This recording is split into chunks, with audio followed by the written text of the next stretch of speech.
Potser perquè al món hi ha més gent que fracassa que no pas que triomfa. Tothom sent alguna cosa pròpia en els fracassos d'aquell pobre vagabund somianduites que creu en l'amor, la bondat, la llibertat i topa a cada pas amb les realitats més atuïdores d'un món que no li ve a mida. Així parla de Charles Chaplin de Charlot al setmanari Mirador l'abril del 1931. Al cinema Tívoli s'ha estrenat Llums de la ciutat. Francesc Macià, polític catalanista, no hi falta. Sí, recordo que ell tenia un gran entusiasme pel cine, particularment pels còmics, i dintre dels còmics per una gran admiració, particularment pel Charlot, que és evidentment un dels grans genis d'aquest segle. Quan Macià va al cinema, el país està lliurant un combat pacífic, tant a nivell polític com social. El 12 d'abril s'han fet eleccions municipals.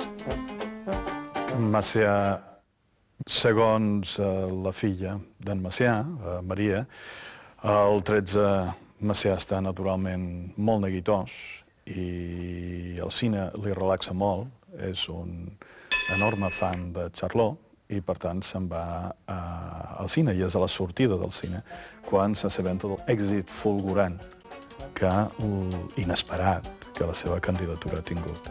Es passa la nit dient, mare de Déu, què hi farem ara? Per cau del contrincant monàrquic queda declarat campió el poble català republicà. La revista L'Esquella de la Torratxa no exagera en parlar de cau de la monarquia. Només són unes eleccions municipals, però s'han convertit en un plebiscit sobre el fons 13. A tot Espanya guanyen aclaparadorament les candidatures republicanes. A Catalunya el triomf és sorprenentment per Esquerra Republicana. Jo sorprès, tot el país estava sorprès. A ningú no se li hauria acudit pronosticar una victòria d'Esquerra Republicana. La formació havia nascut just 3 setmanes abans.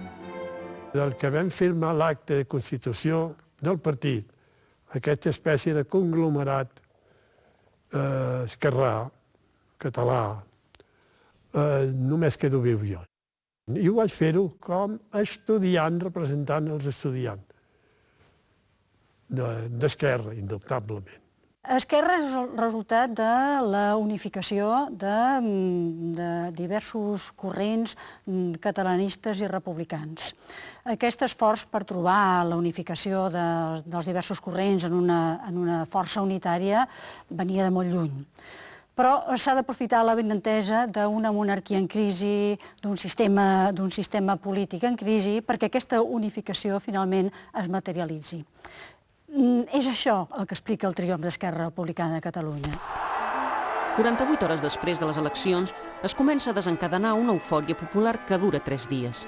Els carrers de Barcelona bullen. El país acaba de fer un tomb. El 14 d'abril es proclama la República, un canvi de règim que ningú no havia anunciat.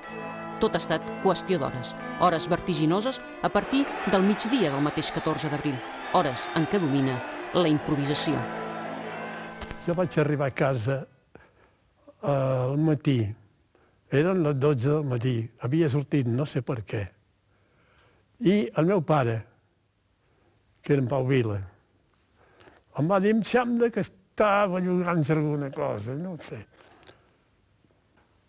Vaig agafar una arma que tenia a casa, me'l vaig posar a la butxaca i me'n vaig anar a la plaça Sant Jaume. Quan jo hi vaig arribar ja s'havia fet la proclamació de la República per en company des de l'Ajuntament. Sense una consigna, sense un pla, sense saber què havia passat ni què passaria, en l'àmbit de la casa de la ciutat esclatà un crit i un trasbals. Visca la República, visca Catalunya, visca el poble. Ningú no sabia ben bé per què cridava. Macià no va trigar a arribar a l'Ajuntament. Lluís Companys havia sortit al balcó. Es considerava, de fet, el primer alcalde republicà. La mateixa tarda s'havia portat triomfalment per la multitud. Al vespre ja no seria alcalde, sinó governador civil. A l'Ajuntament s'hi quedava Jaume Aiguader, molt pròxim a Macià. Macià era qui manava. Aleshores, em vaig posar les seves ordres i vaig poder sentir la declaració que va fer el president des del balcó en nom de la República Catalana. Macià al balcó de l'aleshores Palau de la Diputació és una imatge que quedarà en la memòria col·lectiva.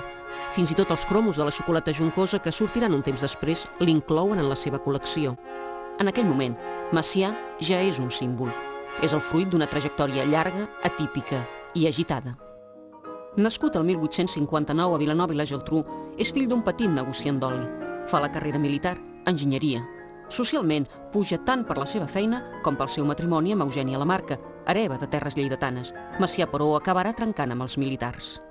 Macià, aleshores, trenca amb el medi professional de militars quan es produeix una insubordinació d'oficials de la Capitania de Barcelona que cremen la premsa regionalista a la tardor, de fet, a l'hivern de 1905. Macià és l'únic oficial de tota l'àrea catalana que s'hi oposa. Això li converteix en una figura emblemàtica, serà convertit en candidat de la Solidaritat i abandona la seva carrera militar per a convertir-se en polític professional. I tindrà una evolució cada cop més nacionalista, sempre amb l'ideal d'una solidaritat de tots els catalans. Militant de la Lliga primer, separatista després, fins a crear una entitat de línia armada com a estat català per arribar finalment a l'exili i al complot de Prats de Molló contra la dictadura de Primo de Rivera. Són, sobretot, aquests anys d'exili que fan que es consolidi el seu poder de símbol. Quan torna definitivament a Barcelona, al febrer del 1931, és rebut com un heroi. La gent el coneix com l'avi, però la premsa que li és pròxima s'afanya a dir que té l'energia d'un jove. Té ja un gran carisma i sap manar. Saber manar era indispensable aquell 14 d'abril del 31. Macià, en proclamar la República Catalana, ha estat audaç. La gent es precipita al carrer. Macià, per la premsa d'esquerra, és el lloc que cal, a l'hora que cal.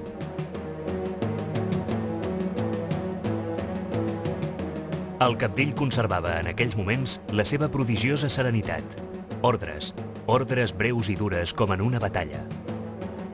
Malgrat les ordres, la situació és complicada i confusa.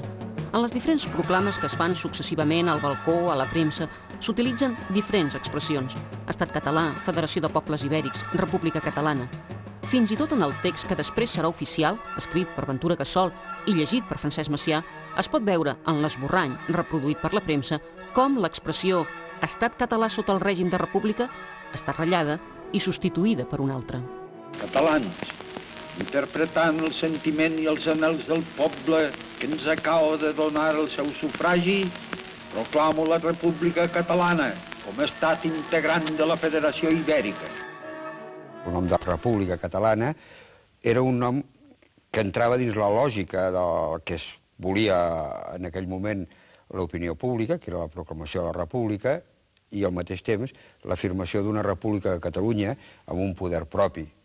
Això jo crec que va ser important l'expressió República Catalana perquè va situar en el terreny de les possibilitats immediates el trobar-li una eixida fàcil d'entesa amb el republicanisme espanyol.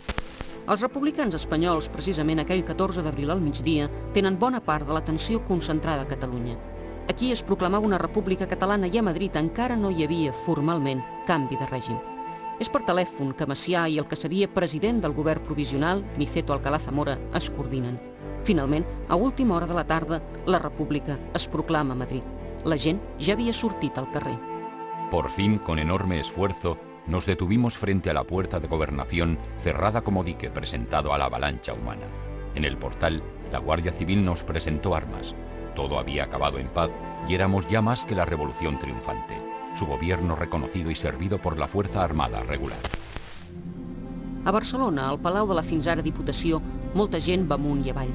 S'improvisa un servei d'ordre amb les joventuts d'Estat Català, la formació de Macià, integrada a Esquerra Republicana. Vam disposar unes guàrdies a les portes. La vigilància era estricta i hi vam passar la nit, mentre el president realitzava una sèrie de consultes, telefonades a Madrid, etc. A la plaça de Sant Jaume s'informa també des del balcó del resultat de les converses amb Madrid i, sobretot, del que passa amb el rei. En una pissarra mostrada a la multitud s'anuncia que el rei se'n va d'Espanya. L'eufòria continua. Amb centenars de milers de persones al carrer, l'ordre públic passa a ser una prioritat. A 1:15 de la nit del 14 d'abril, Macià nomena Eduard López de Ochoa capità general de Catalunya. La clau al 14 d'abril és la relació de Macià amb l'exèrcit. Per tant, Macià pot construir un pacte institucional. És a dir, l'element aquí crucial és el reconeixement. I el reconeixement arriba a la tarda o vespre del 14 d'abril gràcies, en gran mesura, al paper que juga López de Ochoa i al que significa que l'exèrcit està disposat a acceptar la iniciativa de Macià. I, en gran mesura, la proclamació real de la República és quan la banda de capitania va fins a plaça Catalunya, pujant per les Rambles, tocant la Marsellesa. Naturalment, ningú aleshores coneix l'himne de Riego.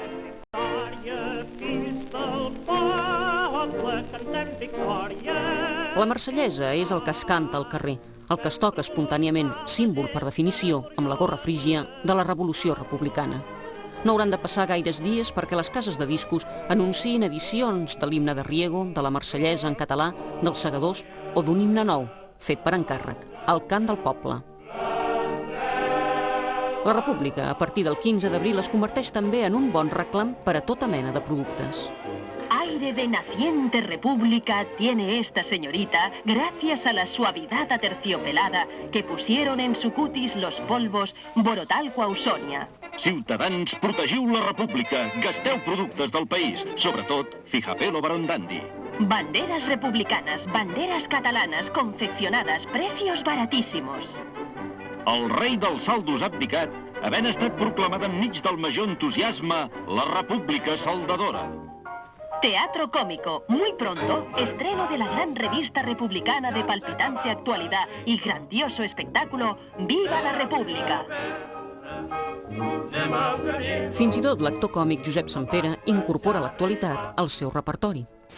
L'endemà, obro la ràdio i en lloc de sentir allò de calcetines molt fort, sento «S'ha proclamat la república!» I ara, com ha anat això? Però i les barricades? I la revolució? Res, vinga gent al carrer, vinguen banderes i pet de marsellesa per tot arreu. Si al paral·lel la broma està permesa, molts músics treballen en un altre estil. Es composen marxes, s'adapten pasdobles, es creen himnes. Iniciatives particulars, ingènues i riques en superlatius i tons èpics. El ciutadà Macià, el poble català i els herois republicans, en particular els capitans Galán i García Hernández, executats 5 mesos abans per haver-se sublevat contra la dictadura a Jaca, són els protagonistes de les partitures. La sublevació de Jaca en aquest abril del 31 és tot un símbol que mou multituds. Un grup dels sublevats van ser empresonats a la Mola, a Maó. La República Catalana es prepara per a rebre'ls el 17 d'abril. Aquell és el retorn dels herois, dels homes que havien lluitat contra el règim d'Alfons XIII i contra la dictadura. La República encara és molt jove, 3 dies tot just. Totes les esperances estan permeses, les expectatives obertes, les il·lusions intactes. La correlació de forces polítiques i socials no és la mateixa que fa uns mesos. La necessitat de reformes i els anhels d'intervenir directament en el futur del país s'expressen sense traves. Malgrat aquesta eufòria que continua, la situació políticament no és tan senzilla.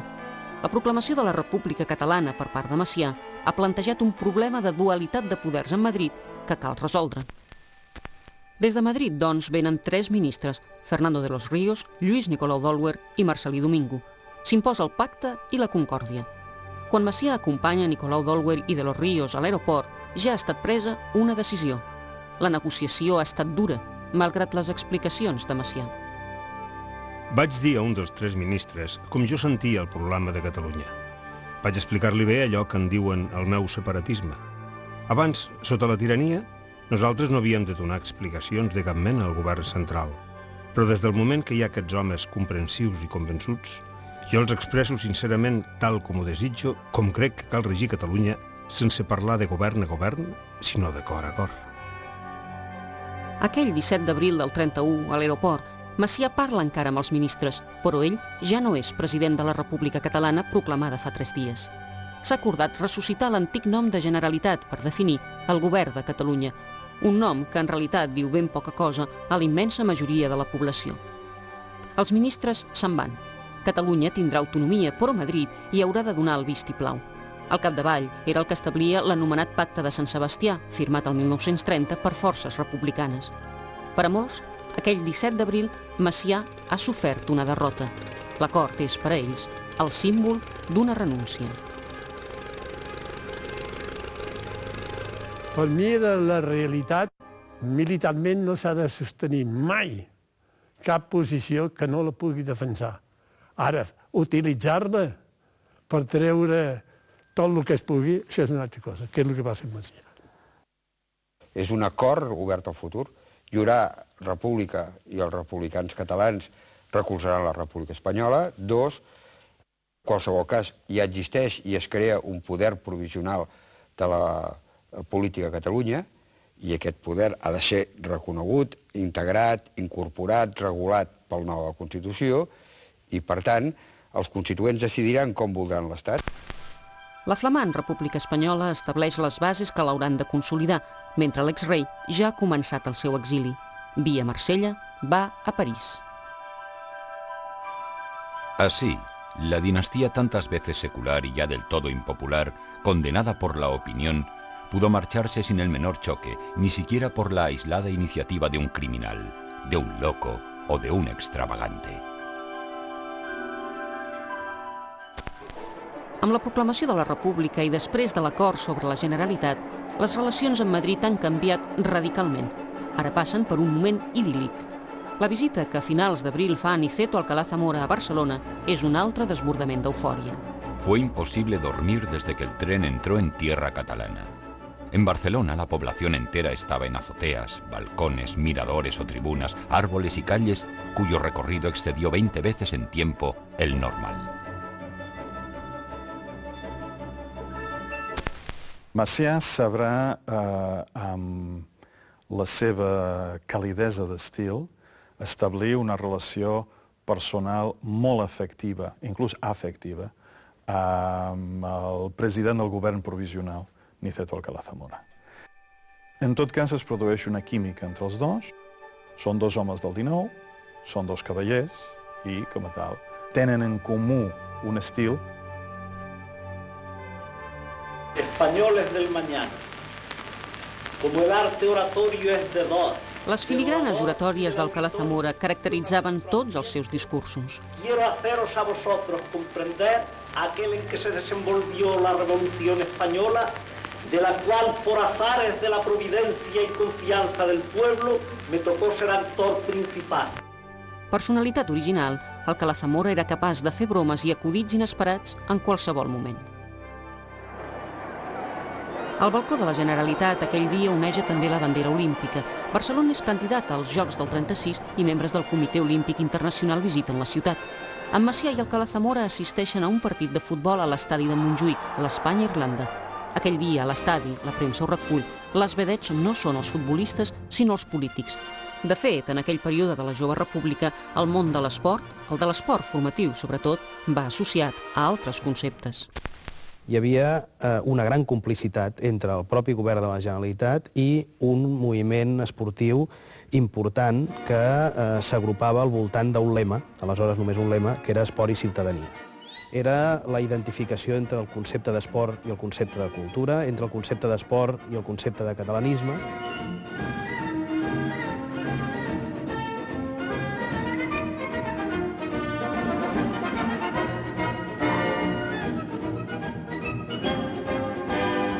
L'activitat pública i oficial del president Macià tindrà molt en compte el món de l'esport, tant que de vegades servirà també de base a la ironia.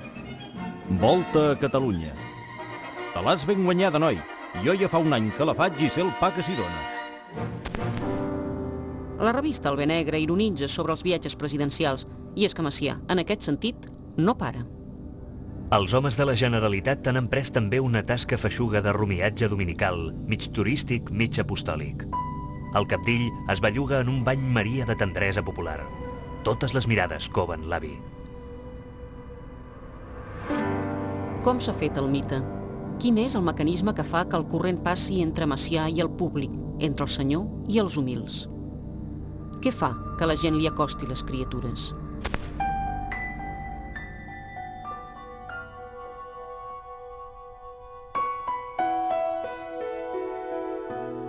Sobre això jo tinc el record d'anar amb aquell hispano-suïssa descapotable i la gent tirar-s'hi a sobre, agafar-li les mans i el vestit per pesar alguna cosa. Que ell el rebutjava, però el rebutjava de bona manera, perquè li deia, bueno, si vosaltres sou, jo sóc un home com vosaltres, no? No li acabava de sentir molest, perquè segurament devia sentir que s'humillaven i que no tenien que fer això, fos ell qui fos, no? És un gran terratinent que sap tractar els humils i els tracta sense pretensions. És un senyor de presentació de sastreria impecable, però al mateix temps és un home que es defineix gairebé com a socialista, que no té problemes dialogant informalment i sense pretensions amb obrers o amb militants obreristes, un home que sap sintetitzar o dona la impressió de saber sintetitzar problemes molt complexos d'una manera planera, senzilla. Però no fa impressió de polític. Macià treu partit de totes aquestes característiques. No és encara l'època del conseller d'imatge com l'entenem avui, però el president és en aquest sentit un polític modern. La seva imatge, la seva presència, resulta l'element més eficaç de cohesió política.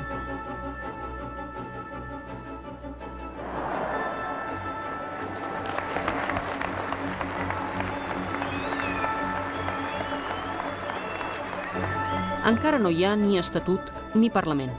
Per no haver-hi, no hi ha ni experiència de govern ni diners. Té més pressupost l'Ajuntament de Barcelona que la Generalitat.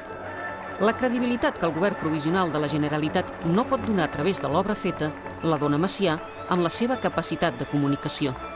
Però la seva comunicació no es basa en l'oratòria. I que l'avi no bada, que encara que té els cabells de color de cendra, a dintre hi té tions encesos i més força que un hispano de 50 cavalls. I que si li falta gasolina, aquí té gasol com substitutiu. És en Ventura Gassol, efectivament, conseller i poeta, qui escalfa els auditoris. Ell és l'orador. Macià, tot seguit, diu poques paraules, s'emociona i sap transmetre-ho. Jo tinc el record de que quan Macià tenia que fer un discurs, la família estava com inquieta per el que tenia que dir. El que passa és que el meu avi no tenia que dir pràcticament res, perquè la gent se l'estimava tant que quan obria la boca ja es posava a aplaudir. Aquestes coses són molt significatives. Són molt significatives. Macià era un home transparent.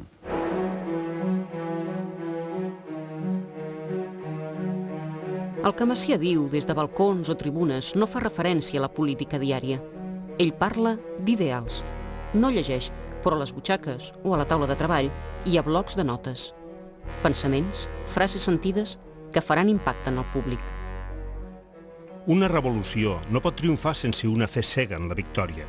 És precís conservar aquesta fe amb els fets. Pobra Catalunya, si els catalans perdessin la fe en l'èxit, no trigarien molt en ésser conquerits. Donar cultura als nostres infants és l'obra cabdal que avui dona cohesió i força al nostre partit.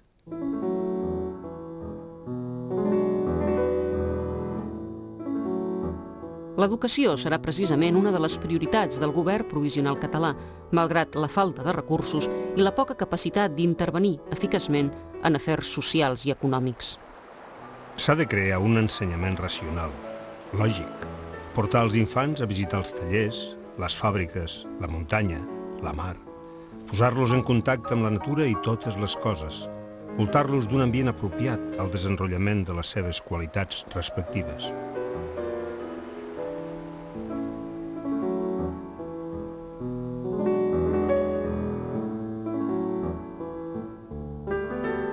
De les iniciatives més remarcables d'aquest període quedarà l'obra de l'Institut Escola, referent pedagògic per a una generació. Macià posarà nombroses primeres pedres per a futures escoles, però la formació no passa només per aquí. Clar, hi ha una quantitat immensa de petites associacions de barri que creixen moltíssim en aquest període. O, per exemple, dins tot el món anarcosindicalista, ateneus llibertaris, ateneus racionalistes. Aquestes fan molts cursos, ensenyament per obrers a la nit, diguem això, activitats culturals de molt diversa índole, sense que existeixi, per entendre'ns, una competència o s'entengui com un contrapoder en el poder polític. El ventall d'associacions és amplíssim, des del món de l'anarcosindicalisme al del nacionalisme radical, representat, per exemple, per l'associació Palestra, presidida per Pompeu Fabra i que actua a partir de l'exaltació del sentiment patriòtic. Activitats culturals, esportives i ciutadanes que permeten a Macià canalitzar les ànsies populars de participació activa en la vida del país. Durant la primavera del 1931 s'ha de preparar l'Estatut d'Autonomia. Macià, amb els seus viatges, està en campanya permanent. Allunyada de les masses i dels viatges oficials, la comissió que ha de redactar el text de l'Estatut es tanca a l'hotel del Santuari de Núria. Una imatge també per a la posteritat. En pocs dies, el text de l'Estatut queda enllestit. És la proposta d'autoorganització política de Catalunya que pressuposa una organització de l'Estat federal a Espanya. La majoria dels republicans espanyols no eren partidaris de l'Estat federal. Eren partidaris d'admetre un poder polític a Catalunya autònom, però no de crear una república federal espanyola. Abans d'anar a Madrid i topar-se amb un munt de dificultats, l'Estatut ha de ser aprovat a Catalunya per referèndum. La campanya és aclaparadora, finançada amb crèdits. En aquell moment les dones no tenen encara dret al vot. Però els representants polítics catalans entenen que això és un greuge polític, és un greuge històric, i troben la solució a partir de la convocatòria d'una sèrie de meses electorals en què les dones poden expressar la seva voluntat, el que pensen respecte a l'Estatut. Les dones, doncs, no tindran vot, però tindran veu. A l'hora del recompte oficial, el sí d'acceptació de l'Estatut és aclaparador. L'Estatut ha de fer aleshores el viatge cap a Madrid. És el mes d'agost del 31. Macià porta personalment el text. Com en tots els seus moviments, és acompanyat per les multituds. La venida de Macià es un compromiso porque hay gentes en Madrid que proyectan darle una silba. El comercio había proyectado cerrar en señal de protesta. Parece que se ha conseguido que no lo hagan. En l'escena política madrilenya domina aleshores l'efervescència per la discussió de la futura Constitució. De fet, les eleccions a Corts Constituents s'han celebrat el 28 de juny. A Catalunya la victòria va ser novament per Esquerra Republicana. A partir d'aquest moment sí que podem dir que tenim ja definitivament dibuixada una nova hegemonia política a Catalunya. Podem dir que per primera vegada una nova força política substituïa el paper que fins llavors havia tingut la Lliga Regionalista. La República Espanyola també es consolida a partir de l'aprovació de la Constitució. Niceto Alcalá Zamora jura el càrrec de president de la República. Aquella Constitució, tan esperada, augura dificultats. D'entrada, és incompatible amb el text de l'Estatut de Catalunya, que pressuposava una república federal.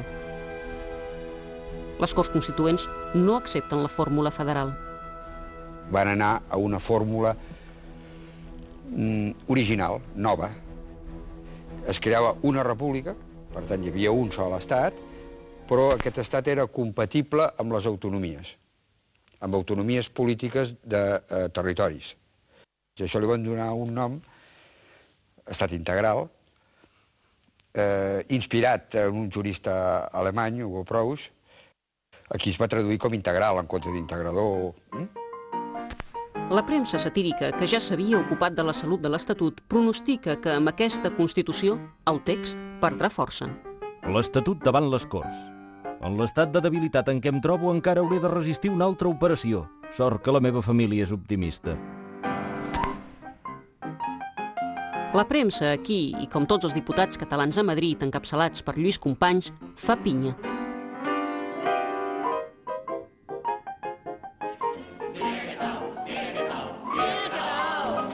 Fins i tot el desvergonyit i audaç Bé Negre reivindica en un disc el seu paper a l'hora de salvar l'Estatut. Es diu Bé, però és com un toro de valent. No hi ha qui l'aguanti ni qui l'espanti contra la mala gent. I sense ell que li ha dat el seu ajut, ja l'Estatut s'hauria ben perdut. Una caricatura punyent al Bé Negre, que és una publicació típica de l'època dels anys 30, doncs provocava molt de mal. En Macià podien ser durs de vegades, però no sovint. Macià era una figura mítica, però en poc temps es va fer una figura mítica.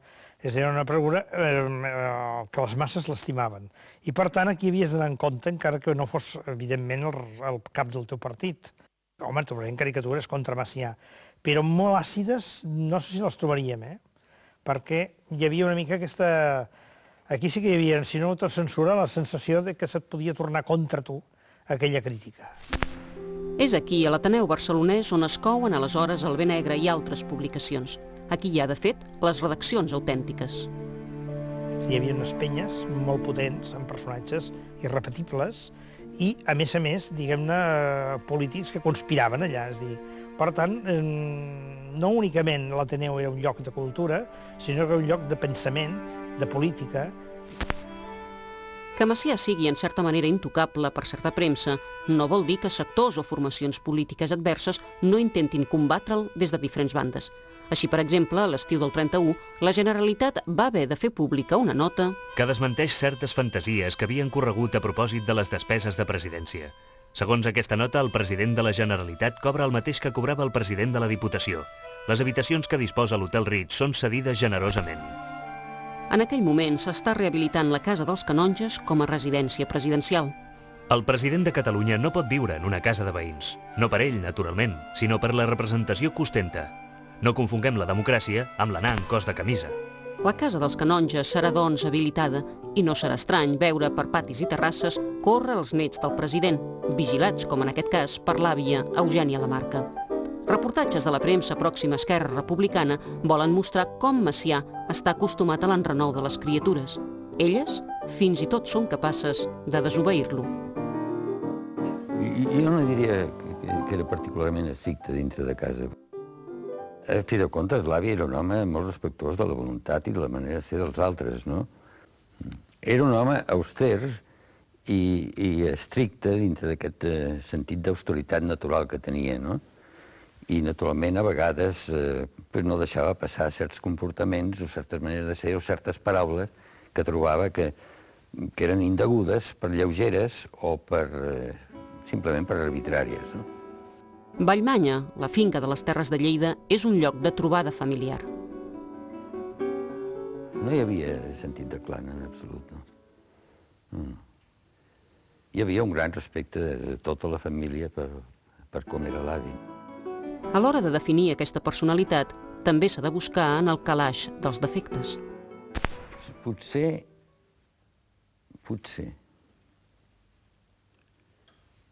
era una mica excessivament perfeccionista. Aquesta austeritat, aquest sentit tan estricte del que és l'honestedat, potser l'havia portat a exigències una mica inhumanes, direm, que poden ser inhumanes. Però de cap manera jo puc sentir a l'avi com una persona dura. És que era un home molt, bàsicament, sentimental, emotiu. Tinc el record d'una vegada que em va portar al cine, jo devia tenir 7 o 8 anys, i el fet és que hi va haver un moment que jo vaig girar el cap i vaig veure que relliscaven unes llàgrimes dels ulls del meu avi. Això són coses d'aquestes que, particularment de petit, et queden molt gravades. El cinema, a part de ser una distracció personal i familiar, forma part també de les activitats presidencials. Macià inaugura els estudis Orfea a Montjuïc i assisteix a algun rodatge. A Barcelona i als estudis Orfea es roda precisament bona part de Boliche, una comèdia musical de gran èxit. Una història sentimental entre una barcelonina i un cantant de tangos, envoltada d'una lleugera problemàtica de diferència de classes socials. A l'hora de parlar de diferència de classes, de lluita de classes, les referències cinematogràfiques són les del cinema soviètic. El 31 arriba aquí la versió íntegra del Cuirassat Potemkin, rodada temps enrere sobre la revolució del 1905. L'impacte és innegable. La classe política parla del cinema soviètic com d'un referent. Rusia utiliza el cine con un formidable sentido de practicismo y propaganda gubernamental.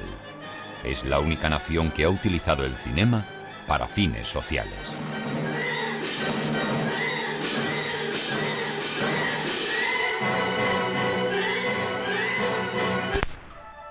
La lluita de classes, les insurreccions, no són temàtiques estranyes en una ciutat com Barcelona, que té l'historial i la reputació de caos revolucionari. La primavera del 31, quan totes les expectatives estan obertes, el moviment obrer i l'anarcosindicalisme en particular fa costat a Macià. Les relacions amb el president són més que estretes.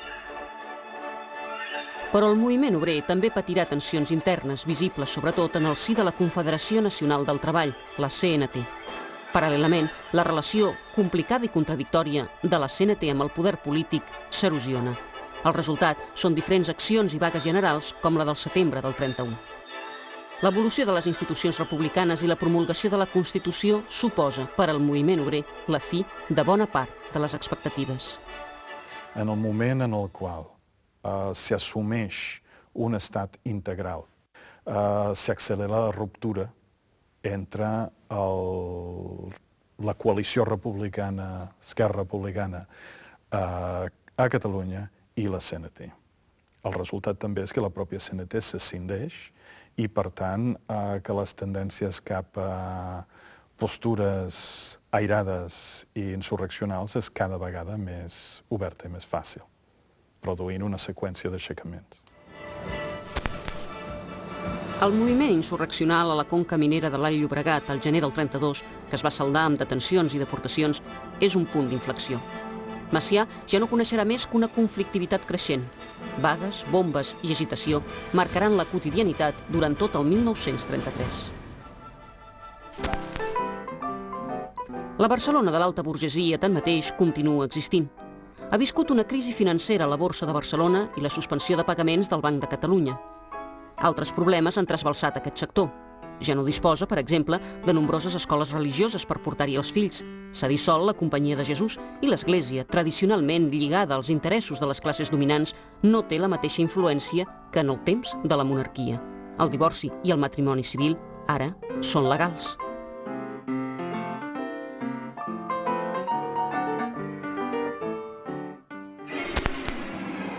De fet, les relacions entre Església i República són una eterna font de conflictes, sobretot a partir de la crema de convents a Madrid al maig del 31.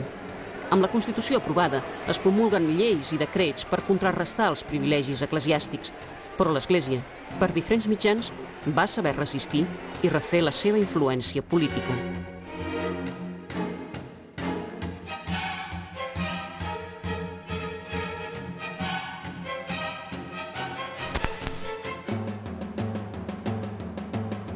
El 10 de setembre del 1932. Tots els problemes semblen oblidats. A Barcelona arriba el tren que porta els diputats catalans a les Corts de Madrid. Tornen amb la feina feta. El dia abans, el 9 de setembre, l'Estatut ha estat aprovat. L'endemà, l'11 de setembre, es fa la gran festa. És clar que l'Estatut va arribar a Madrid d'una manera i en torna, diu l'Esquella de la Torratxa, l'any de la picor i en un estat ben diferent. Penseu, catalans, que aquest Estatut que ens arriba, tot i no ésser el que reclamàvem, ens dona facultats per a la creació del nostre govern autònom. Ja heu vist les lluites que ha provocat, les dificultats que ha calgut vèncer. Entre els obstacles superats hi ha fins i tot el 1932 l'acció de l'exèrcit contra la República. L'estiu es produeix el cop d'estat de Sanjurjo i, per tant, una reacció de tancar files dels republicans per defensar la República davant de l'amenaça d'una involució i, aleshores, en aquesta onada de defensa de la República s'arriben a acords molt ràpids de cessió per part dels més contraris a l'Estatut d'Autonomia i s'arriba a una fórmula aprovada amb bastanta rapidesa, que és l'Estatut de 1932. El 15 de setembre, Niceto Alcalá Zamora firma a Sant Sebastià la promulgació de l'Estatut. Pocs dies després arriba a Barcelona Manuel Azaña, president del govern de la República. És el nou heroi. El seu discurs davant les Corts ha estat definitiu per l'aprovació de l'Estatut i aquí tot sembla poc per homenatjar-lo. Si yo he tomado esta cuestión como cosa mía y estoy resuelto a que se vote el estatuto, no es porque lo pida Macià, sino porque creo que tenemos la ocasión y los medios de dar al problema catalán un giro favorable. El esfuerzo que habrían de hacer los catalanes para renunciar ahora al estatuto estará mejor empleado en someterse a las miras del gobierno y ayudarlo. L'aprovació de l'Estatut obre el pas a unes noves eleccions, les del Parlament de Catalunya al novembre del 32. El poder d'Esquerra Republicana s'imposa. A partir de quin argument? Nosaltres hem portat l'Estatut als catalans, nosaltres hem aconseguit que l'Estatut de Catalunya hagi estat aprovat per les Corts Republicanes, per tant, nosaltres som qui estem legitimats per tirar endavant la institucionalització definitiva de l'autonomia. Aquest és l'argument fonamental. Per tant, les altres forces polítiques han de jugar un paper subaltern, un paper subordinat. El dia de l'obertura del Parlament, Barcelona està de festa.